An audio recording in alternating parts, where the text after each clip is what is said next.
And the reason for this is from the consequence of a big piece of research that we did on resilient children.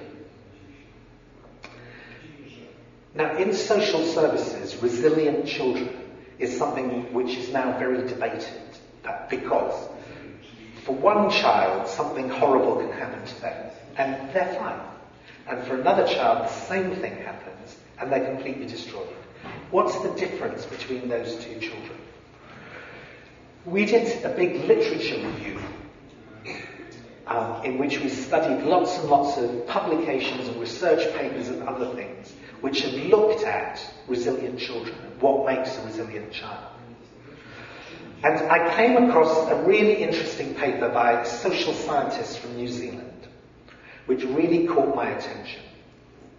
What he said was, a resilient child is a child who's capable of changing. It's all about change, and has the skills to change.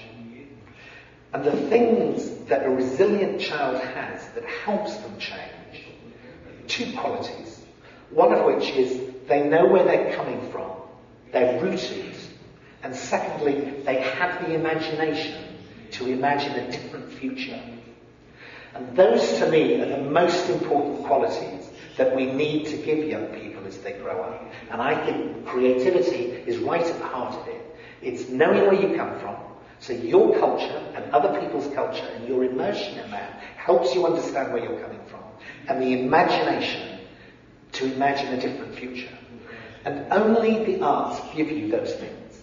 It is a cultural heritage that will really give you your identity, and only the arts will allow you to practice your imagination in order to imagine that future that comes. So it's not like culture is a nice way of doing this. Culture is the way of doing this.